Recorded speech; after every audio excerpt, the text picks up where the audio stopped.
गांव के किनारे एक छोटी सी झोपड़ी थी। अंदर से टूटी हुई, बाहर से छप्पर से ढकी हुई थी। दीवारों पर मिट्टी की परतें दरारों से झांक रही थी। अंदर गंगा चूल्हे पर रोटियां सेक रही थी और पास में छोटू और मुन्नी भूखे बैठे थे। माँ, रोटी कब मिलेगी? बहुत भूख लगी है। माँ, 2 दिन से कुछ भी नहीं खाया। बस बेटा, अभी तैयार ही कर रही हूँ, फिर पेट भर के खाना खाना। गंगा बच्चों को रोटी देती है, लेकिन वो मन से बहुत ही परेशान थी क्योंकि घर में अनाज थोड़ा सा ही बचा था।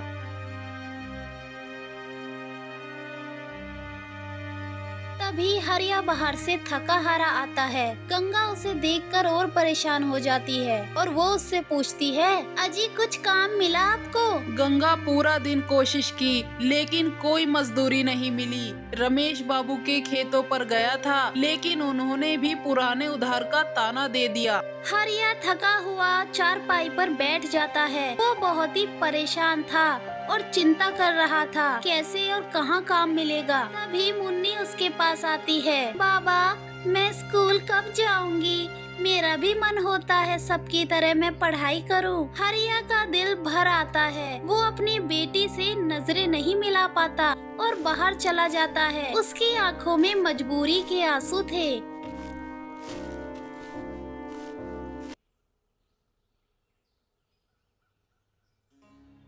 अगली सुबह हरिया काम की तलाश में गांव की चौपाल पर जाता है। वहां कुछ मजदूर इकट्ठा होते हैं। तभी रमेश बाबू अपने खेतों के लिए मजदूर ढूंढते आते हैं। आज का काम बहुत ज्यादा है, मुझे आज का काम आज ही चाहिए। जो काम के बीच में रुका समझो, उसका पैसा उसे नहीं मिलेगा। कुछ गरीब मजदूर सिर झुकाकर हाँ कर देते हैं। हरिया भी मजबूर होकर हामी भर ही देता है। हरिया पूरा दिन जलती धूप में बहुत मेहनत से काम करता है, लेकिन शाम को जब मजदूरी लेने जाता है तो रमेश बाबू उसे आधे पैसे ही देते हैं। सेठ जी, मुझे मेरी मेहनत के पूरे पैसे दे दीजिए। घर में खाने को अन्न का एक दाना तक नहीं है। मेरे बच्चे भूखे हैं सेठ जी, गरीब पर दया करो। ज्यादा जबान मत चला। इतने पैसे भी नहीं चाहिए तो इन पैसों को भी छोड़ दे और चला जाए यहाँ से। हरिया मजबूरी में पैसे लेकर घर चला आता है, लेकिन जब वो घर पहुंचता है तो देखता है कि मुन्नी बुखार से तड़प रही है। मुन्नी चारपाई पर पड़ी थी, उसका शरीर तप रहा था और गंगा घबराई हुई थी। अजी, इसे तुरंत डॉक्टर के पास ले चलो, इसका बुखार बढ़ता ही जा रहा है। हरिया के पास सिर्फ कुछ ही पैसे बचे थे, फिर भी वो बेटी को गोद में उठाकर डॉक्टर गुप्ता के क्लिनिक की ओर दौड़ता है।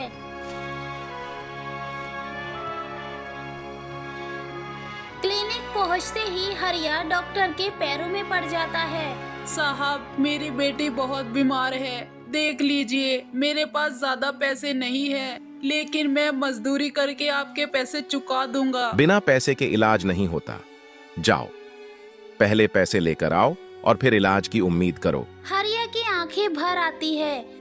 वो क्लिनिक के बाहर खड़ा हो जाता है और लोगों से मदद मांगता है, लेकिन कोई उसकी मदद करने को तैयार नहीं था।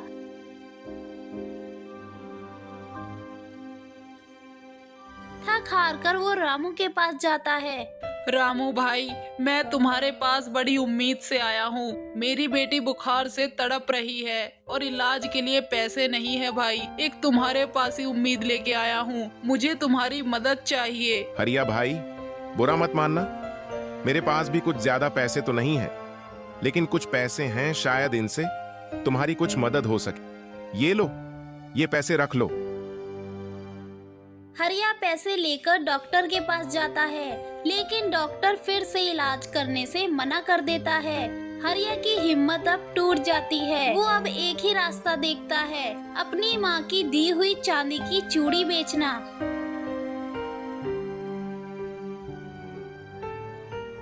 हरिया घर आता है और अलमारी से माँ की आखिरी निशानी उस चूड़ी को निकालता है। गंगा उसे रोकने की बहुत कोशिश करती है। अजी, इसे मत बेचो, ये माँ की आखिरी निशानी है।